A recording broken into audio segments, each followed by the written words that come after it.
Welcome to a brand new episode of the 3 Dot Podcast. My name is Bogzy. And I am Gooze. And today, we talk about where the conversation does not stop. Where? I was going to say, no. Well, this is where the conversation does not stop. But this is what I was going to say. I was going to say today is the gruesome twosome. Yeah. Double Dragon, baby. Billy and what is it? Billy and who? Billy and Buster. Our middle nut child is missing today. Yep. As you can see. Or maybe he just grew a little shorter today. The deli. And he's down here. The deli's only in attendance today. Yes, the Thunder Thighs, Thunder Hams are in the building, baby. D-Buster is, D-Buster took the day off today. But no, he just couldn't come up today. So actually, it's quite the opposite. He couldn't take the day off today. That's right. So Thank you, Goose. That's right. He couldn't take the day off today. But like I said, in at least a couple episodes this season, we sometimes we'll come in twos, sometimes we'll come in ones. But as long as we are able to come here and give you something, give you a show, so it's the gruesome twosome. Yeah, today. And I was thinking of what we could talk about today without D-Buster, right? And it dawned on me, for the longest time, you and I have worked in several places together. Yes. Funny statistics of the day from Goose. 80%, it ranges from different sources, 2024 studies. 50 to 80% of people who get their jobs are from referrals. Yeah, that's my life for sure. Yeah, that's my work life for sure. In fact, the last, I want to say 4 to 5 jobs have been through referrals for sure. Yeah. And then there's actually, we'll get to the second part later. But how many jobs have we worked together? Oh, excluding the 3 Dot Podcast. We don't work for these companies anymore, so we can throw out their names. Let's just overgeneralize it and just say one. Like the retail store. The retail, okay, there you go. Right. The retail store. Right. The museum. Right. The tech company. Right. The tech company again? Or was there another one? the sequel? What tech company? Wix. What was the previous tech company? I don't know. Exactly. So 3. I you know what? Yeah. But the thing is, in those 3 jobs, right, that's like 10 years. Yeah. Or 10 plus years. That's why it, to me, it felt like, am I missing another one? Because I felt like I've been working with him my whole life. Yeah. Everyone has always joked about it too. They're like, "Oh my gosh, like you're gonna just stay jobs with Bogzy forever, and just work at the same place all the time." Right. Kind of turned into this running joke. But that actually it's pretty funny. So the first job, who referred who? Do you know? I do remember it. And he's a part of the 3 Dot family. Mr. JB James referred me. Actually, James referred both of us. Oh, did he? He brought us both in. He brought you in first though, and then he brought me in. And then he brought you. Yeah. And then that's at the retail store. My world turned upside down. Ask about retail store, chat. The best of stories have come from this particular retail store. I'm telling you. Yeah, and that we're gonna talk about that. Yes. What happened during our tenure? Oh my gosh. Of working together. Fell in love. Fell out of love. Dropped a few dollars here. Got yelled by a customer here. Got separated by her manager. Chat. Let me tell you. I know because Fresh is gonna cover it, but. Goose. I'm sorry. I have so many different nicknames for Alex, but Goose and I were so close at these jobs, particularly in this retail store, that we had to be split. Like we couldn't be in the same sections. That's true. There's this big story. This is probably one of the best stories that we have able to tell.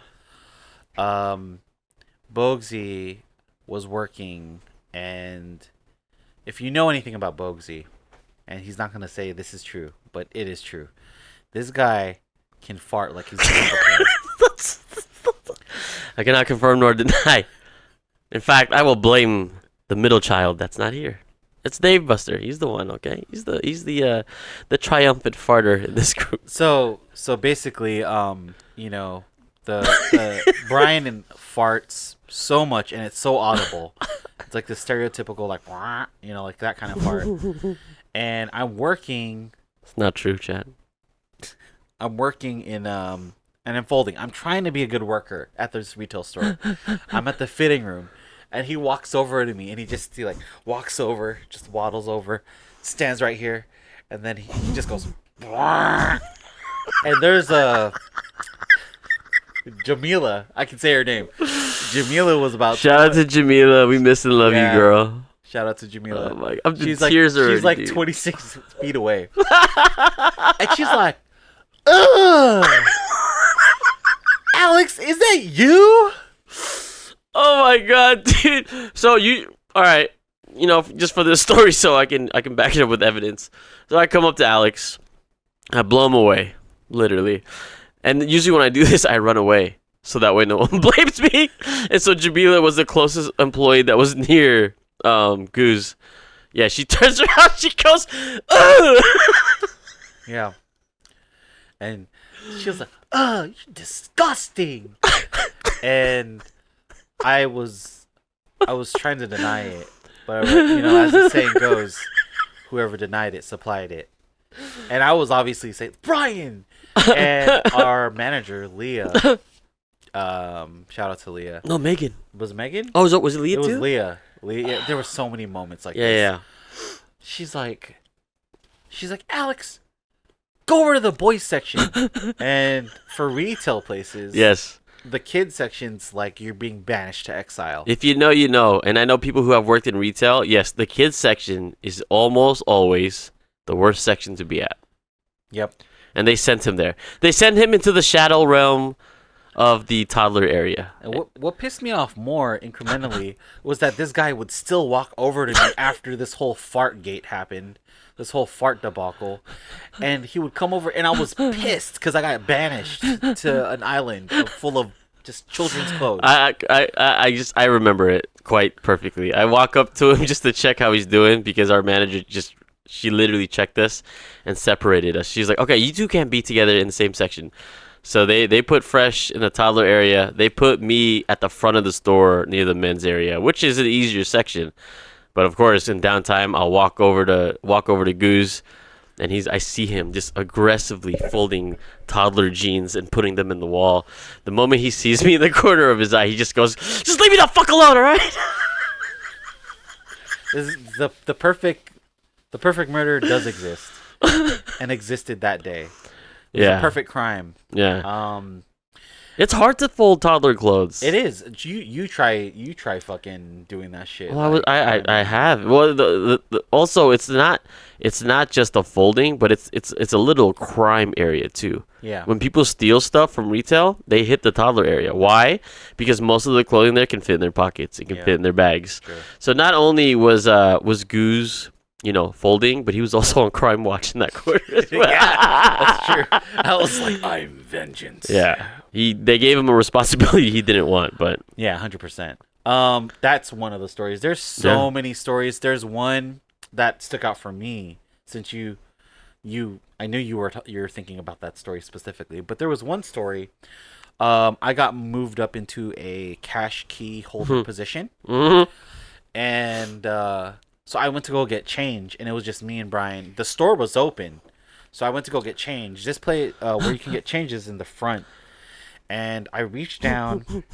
I know what story he's talking about already. I'm trying to go ahead and grab cash, and there's this back wall. Like a little door. Yeah. It's not even, no, it wasn't even a door. Yeah, it's like a little wall. Yeah, it was like a little wall right behind you that kind of separates and just protects you from other people in the aisle, right? Mm-hmm. Yeah, it separates you between the customers and the guy in the cashier. So I have, like, everyone, not just me, you have a habit of leaning on it. Because like you're working, you're in an aisle, you're standing there, and there's no chairs. There's no chairs. Yeah, right? you can't sit while you're behind the cashier. So I'm like leaning behind this like wall fixture, and all of a sudden it just gave way. The whole thing gave out. The dude broke through a wall like an Arnold Schwarzenegger action hero. You just hear a boom, and then we all turned, and then I think the manager at the time was Leah, and she just goes, "Alex." And the worst part was what pisses me off is that she was She thought I was joking. She thought like I did that shit on purpose. Yeah, she immediately thought that you were just dicking around, and you were doing it so much that you broke a piece of the store. Yeah. But it was the store that broke for him because the whole thing fell. The whole thing fell. His whole body fell. And I fell flat on my back. And I just remember looking up at the sky, seeing Brian, seeing Bogues. Bogues just turns over and he goes, "Oh shit!" He's about to say shit, but there's like he's ringing up someone. That's why his hands are like this. He was ringing up someone. Oh yeah. Oh, what the hell just happened, man? Yeah. God damn, dude. We tore that store down, man. Yeah, it's gone now. It is gone. It's They gone shut it down. They shut completely it down. Yeah. Not because of us though. No, not because of us. Yeah. Maybe. And then the second job that we had was because you referred me. I did. Yes. And D-Buster. This particular job, all three of us started working at. This may be very well the reason why the 3 Dot podcast got created. Because we all met here. Or no, we didn't meet. We don't all meet here, but we all started working there together. So that's true. But yes, I did refer Gooze to the second job at the museum. So right. That's so funny, dude. One thing that I do think that you wanted to point out though, I think let's talk about the third job actually. You want to? Okay. We'll overgeneralize. We'll come back to the. We'll come back to the second because it's good, man. Yeah, the second one was good.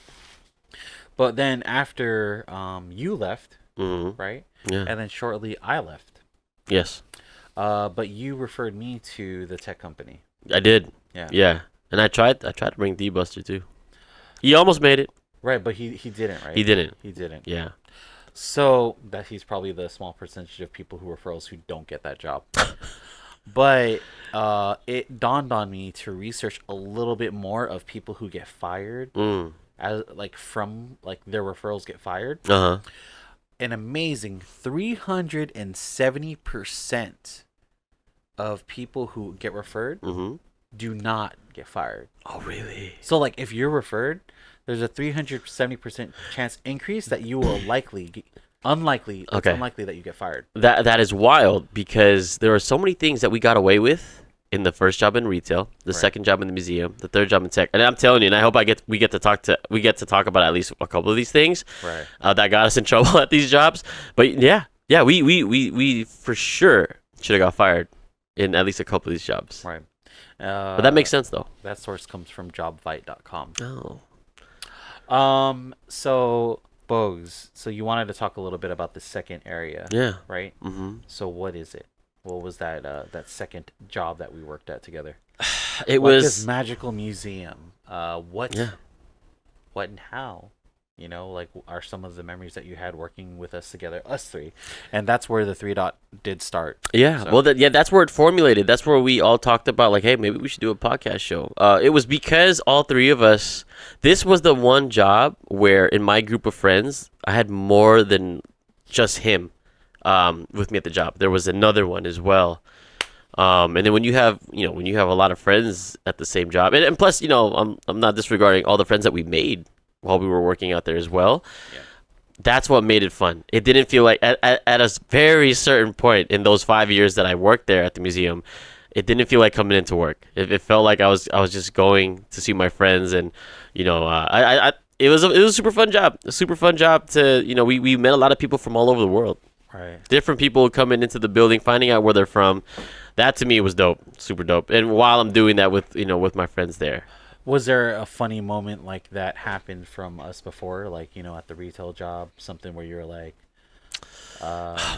there's countless jobs. I guess because I don't want to leave D-Buster out, there's definitely moments where, he had a crush on a certain coworker, and then of course, he and I are his number one cheerleaders, man. We're gonna push him. We're gonna be like, you gotta do it, man. You gotta ask her out. And we get all these stories from D-Busters we he's gonna hate me for this, but we hung out and we watched the sunrise together, and I'm like, so you saw the sun come out of the ocean, and you didn't ask her out? You didn't smooch her or anything? He's like, no, we just watched the sun together. You son of a bitch, D-Buster. That's one. That's one for sure. It happened more than once too. There is a story that he mentioned before in the previous episodes that I want to kind of touch light on because it's actually it's about that. So there's a girl who worked in HR, and I won't even say her name. And he goes, "Hey man, like, I think she's really pretty. I want to like get to know her more." I'm like, "For sure, cool, dope, right?" And what he did was it was not even in a stage of talking or even getting to know each other. They didn't even hang out. He asks me, he goes, "Hey Alex, should I buy this girl a journal?" And he gets like a nice ass journal. I tell him no, by the way. I say I don't think that's a good idea, but D-Buster, and then so he gets it. He gets it anyway. He gets it anyways. That's the thing that D-Buster does is if you tell him that's not a good idea, Yeah. he's gonna still do it. Yep.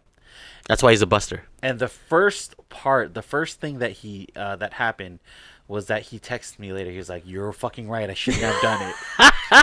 And I wish he was here to say it, to say what happened. It was his death note. She rejected it. She was like, "No, and he's like, "No, I insist." He had her name on it and everything. Oh, he embroidered it, or he had a custom. He had it embossed. Buster. Yep. And he's like, "No, please." And she actually like completely like said no, absolutely not. And he texted me. He's like, "Fuck." And I remember though, and this is actually a really like silver lining part of this is that because we are so genuinely close, I could see that he was genuinely hurt. Oh yeah. That day, I was like, "Hey man, get in the car when you're off." He was off around 2 or 3. I remember this day. It was a nice day, beautiful day in the Bay Area, summer day in the Bay. Hot summer day in the Bay. And we were driving. I picked him up and we just drove. We drove all the way down to San Jose. I remember that. That's when I got the red lights text. We normally do this thing in the group, and if something's going down, we send a little emergency red light text. That's when we know some shit's going down. Yeah, I remember that. Yeah. It's kind of like sound the alarm. Yeah, sound the alarm. Drop everything. We've done this, and I don't mean to like not joke about this or even bring light to this, but this happens for a lot of our serious moments in life. Yeah. Breakups, family deaths, job loss. If whatever happens, we would just turn on this like we would send emojis with the red siren, and then from there. Yeah, that's when we knew. We've been doing that since we were kids. Since in our teens. we just dropped everything and just went and spent time with our boys. Right. And that's where the real tight knit, I would say, started with 3 Dot Podcast. Yeah, absolutely. See that was the thing. Yeah, Fresh is right. Fresh Goose is right. Is that we hung around with each other so much, we roasted each other so much, and we showed love for each other so much, and we were able to be vulnerable with each other, and that's what we knew. That's when we were like, I think we should do a show together because we're very comfortable with each other. We're okay with embarrassing each other for a little bit. It was just the perfect formula to form the show. The most viewed show that we had in our first run for a podcast. Do you know what it is? I'm gonna take a guess because it's one of my personal favorite ones, but I might be wrong. I think it was the high school one. Am I wrong? You talking about when there was a shit killer on this in your high school and someone was putting shit on the walls? We have to say that. Yeah, we have to talk about that again. Yeah, I will bring up his legacy again. The shit killer. The legacy. Remember this. The shit killer. The shit killer. Yes, his legacy lives on. No. Which one was it? It was actually with our dearest friend Steven Harris. Oh yes. Oh, that's right. Steven. Miss you, bud. I'm bringing this all back because this stemmed from our second job. Right. And just to give everyone a brief timeline of how we started with everything, with the 3 Dot Podcast, and I think that's genuinely important for us to highlight before we start getting heavy underway. And kind of us growing up here in the Bay Area, just 3 kids. Who knew any better, right? Right. 3 kids in the Bay Area growing up, not knowing that they're just gonna start a podcast with 2 of their other best friends, behind the camera, right. And now it's kind of turned into something nice. Yes. And obviously we're gonna keep going at it. We're gonna keep stabbing away at it. Right. And this is not for fame. This No. is not for... It's for love, baby. It's Yeah, for passion. we're doing this because we want to do this. And we're doing this because it's here to document ourselves. Yeah. So that way we can look back on it and just say, hey, this is kind of our previous jobs. These are Right. previous work. Yeah, and you know, that second job is so near and dear to my heart. Such an amazing place. Same with me. I do think, you know, maybe some of the worst things that could possibly happened to me there. I fell into debt, right? We talked about that. That's where I got scammed. Right. I also fell into getting tickets so much because of my parking. You know, so at this particular job, we have to like, it's dog eat dog for parking. For parking.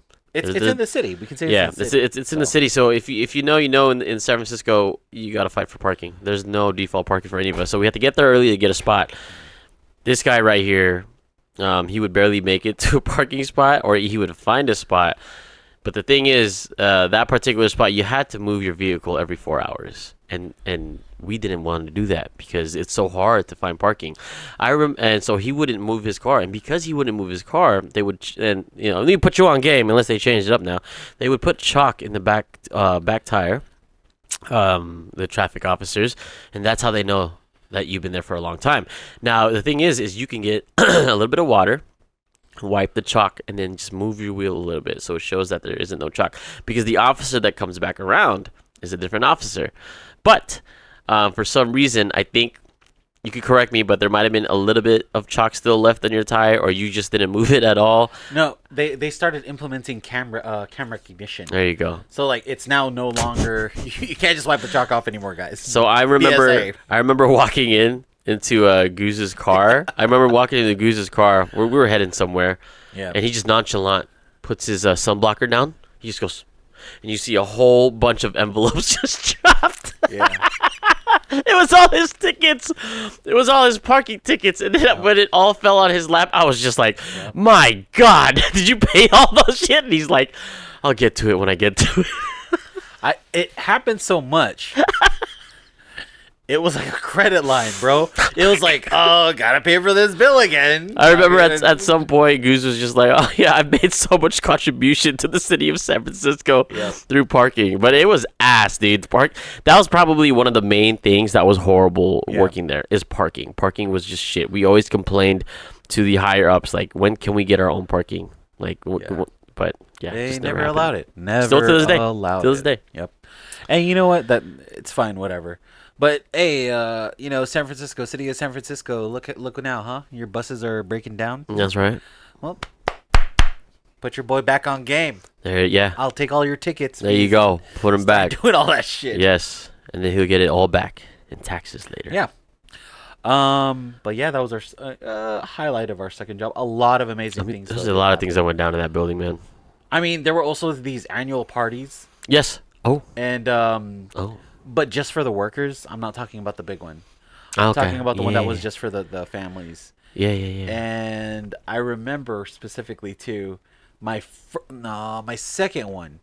I was so drunk, I wasn't let in the bar. Do you remember that?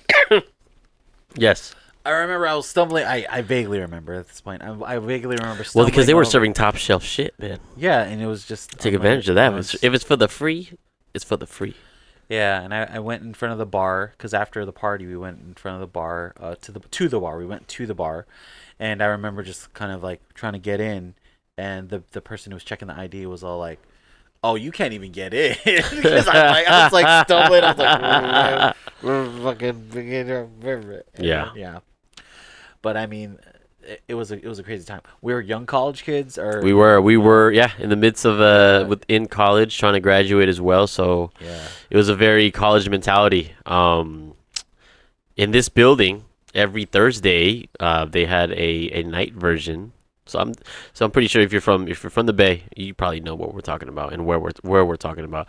Every Thursday, right? The museum would open till 10 p.m. We didn't go home at 10 p.m. Every Thursday, we went to a particular bar. Yeah. Every Thursday. The staff would basically be like around like 9:45. Yeah. When we're closing up, we're just gonna go like, Hey, Yeah, they just look at it like, Hey, well, the bar's not there anymore. I believe they tore it down. yeah. So it was called Blackthorn. They're like Blackthorn. Like everybody was just like, yeah, all right, let's go. So that would be the move. Those were funny moments at the bar as well. People would fall in love for a night, come back to work, come back the next day as if nothing happened. You could say one of our homies was like caught a grenade. And I remember you went, no! You remember? Wait. Yeah. Lynch? No, stop. Okay. You can't be saying shit like that, Brian Newball. Holy shit! You just Bro, okay, you're gonna have to remind me. You're gonna have to remind me. We're gonna have to She doesn't listen. She doesn't listen. We're gonna have to edit that out. She doesn't listen to this shit. We're gonna have to edit that. Remind me. If she doesn't listen to it, someone sure is. Go ahead. So. Go ahead. Come find me. Okay. But you gotta remind me the story. I don't. Yeah, know. that's the one. It is. Yes. Oh wait. Guess what? I pronounced her last name wrong. It's not okay. We're good. We're good. Keep going. Why don't we just tell the whole? No. We're good. I remember the grenade. Yes, the grenade. The grenade. Describe the grenade. Just tell them what happened. I mean, guys, you know what a grenade stands for. It's you catch a grenade. It's like you catch someone who is explosively unattractive per se. I will catch a grenade for y'all. That's that's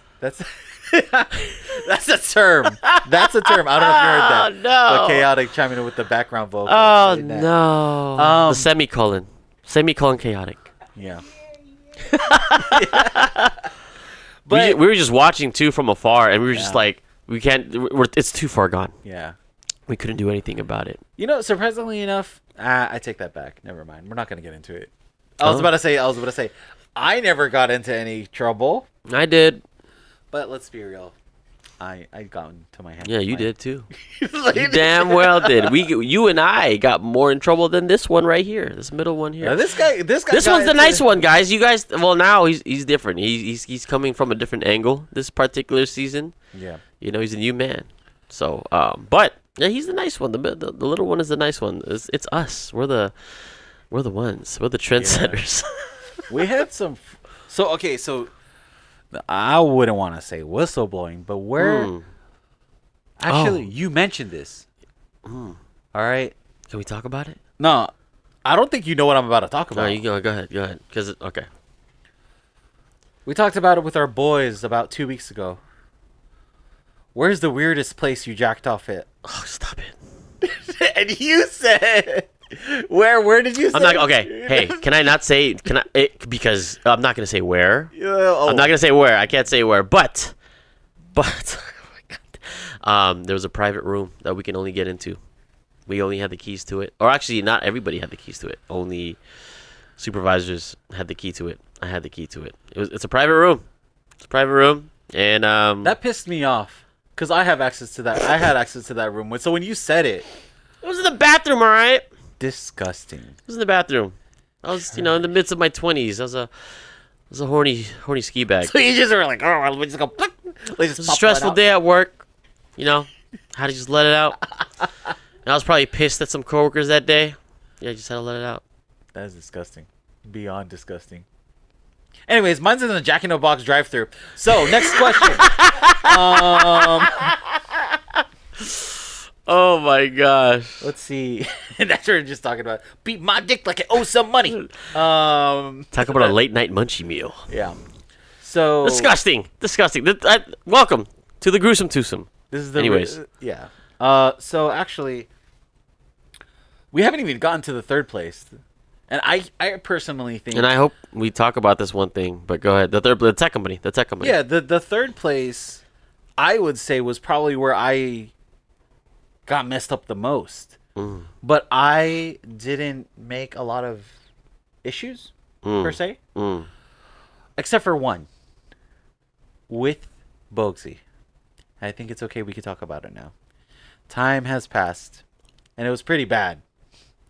It was pretty fucking bad. Is this the one where you and I could have been fired? Yeah. Ah, hell yeah! This is what I've been waiting for, baby. This is what I've been waiting for. This is the story. I mean, there's a lot of stories. I'm telling you, like this could be another episode, but yeah, let's talk about this one in the tech company where Gooze and I almost got fired. Yeah, go ahead and open it up.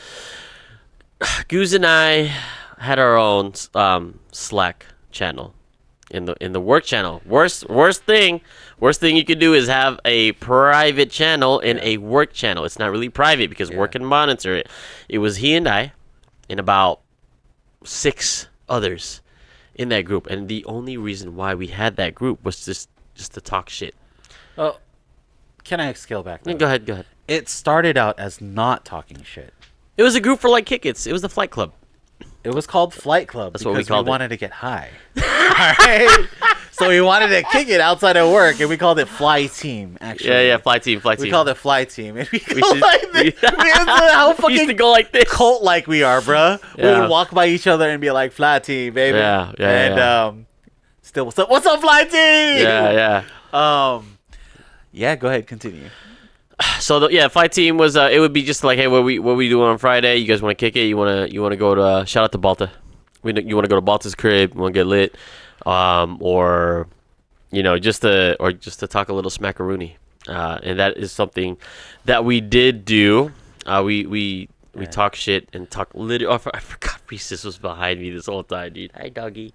Anyways, it was a group where we just we were able to talk smack a little bit in the chat and talk about other coworkers in the building, in the office, and it was like the rumor gossip mill as well. That's where it went down. I think that's where I really honed in on my skills for talking shit. Oh yeah. You want to bring it up, or you want me to bring it up? You can bring it up. I'm just saying that. There was a particular coworker of ours who, that just got on our nerves in all sense of levels and all different. I'm like, shout out to him. We got love for him, but at the same time, it's like he drove us crazy. He drove us crazy when we were working with him, and it was there's this point in that group channel. We were just like, damn it, this is what he did today. We would just like talk about so much shit that he was doing that would drive us nuts, and it was a lengthy conversation as well. I don't know if you want to pinpoint some moments. You can go ahead and fill that up. Well, I will jump forward a little bit. So I go into work, and mind you, another friend from our previous job worked there, and she was your referral. So that's actually how it started. She referred Brian, which got Brian into that job place. Yes. She ended up becoming my team lead. Yes. So I walk in the morning, and she pulls me aside, goes, "Hey, Gooze, let me talk to you." She sits me down. It's me and another person in the fly team, right?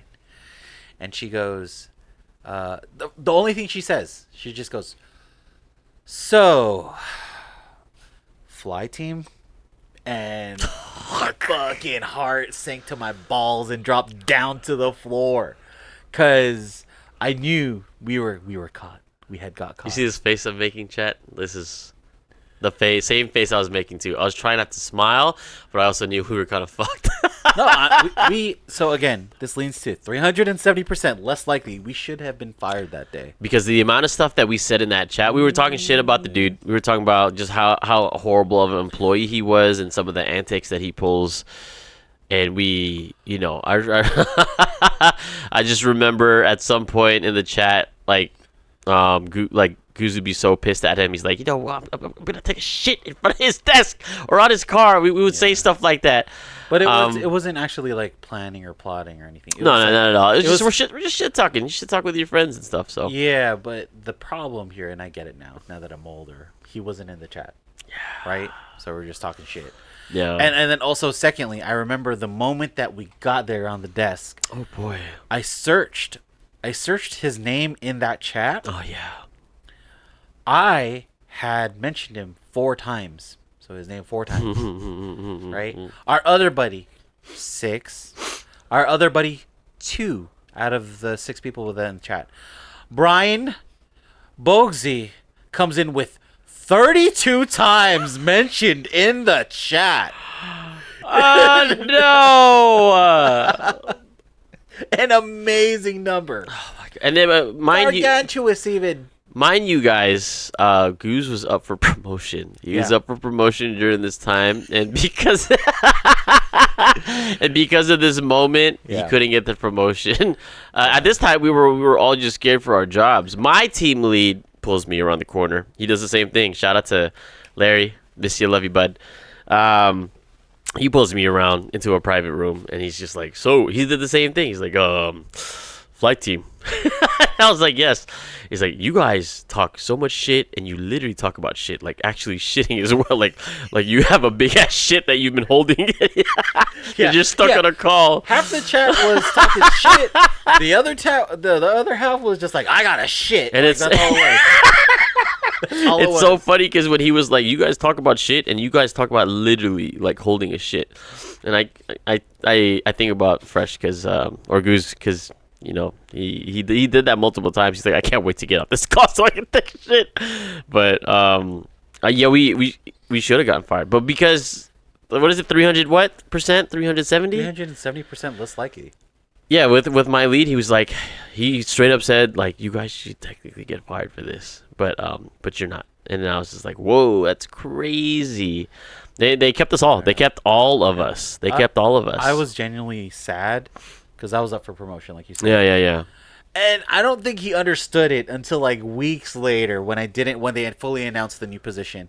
And I just remember Bugs go, "Oh damn man, I didn't know you were thinking about that way." He goes, "Oh damn man, I didn't know that you thought about those serious." You know what? I blame the guy that I blame the guy, right? The guy that we talked. So I talked 32 times. 32 times. I talked about him 32 times in the chat. I blame him. Yeah. Right. But it was a blessing in disguise, and this is when we finally went our separate ways, right? Yeah. This is when I started my career in graphic design. Sort of a Paul Walker and Vin Diesel moment. Yes, right. It's been a long day. And you now are working as the supreme overlord for a bunch of robotics, and I'm a lead designer. So we kind of went our separate ways, but. Safe to say, though, those 3 jobs molded us, paved the way for who molded we are us, today. man. Yeah, and this podcast. Yes, and this podcast. Yeah, having the comfortability to talk about anybody, anything. I mean, but not even just this podcast. It was more about the friends we made along the way. Chaotic was an extension of the first job. Mm-hmm. James. Yeah, JB was the same one. You know, D Goody was the second job. Yeah. Right? Mm-hmm. And by means of that, we started to learn our experiences and mold and shape to what 3 Dot is. You start to really take a step back, and I guess I want to say is thanks for listening. Yeah. This is the 3 Dot podcast. This is the 3 Dot podcast, but the conversation does not stop, and it'll never stop. It'll keep going. It'll keep going, man. This is the end of season 1, man. This is the end of season 1. For a reveal for season 2, we have released D-Buster. That's why he's no longer here. No, I'm just kidding. We'll see you in season 2, hopefully sooner than not. And, you know, hopefully you guys enjoyed all these episodes that we were able to provide for you guys. Hopefully you had a few laughs, a lot of laughs. We want you guys to have a lot of laughs with us. This is our first time, you know, doing it on Spotify, doing it on YouTube. Right. TikTok, Instagram, but mainly the outlets is, you know, Spotify and YouTube. And hopefully you're able to enjoy us visually and audio wise. Like, we just want to provide good content for you guys and enjoy. Yeah, we're gonna get better too. Yeah. You know, I'm pretty positive you guys have seen that we have progressed in terms of quality and decoration and just mannerisms on the podcast. We're just gonna keep going. The conversation will not stop. Thanks for stopping by. See you guys. That was the first decoration.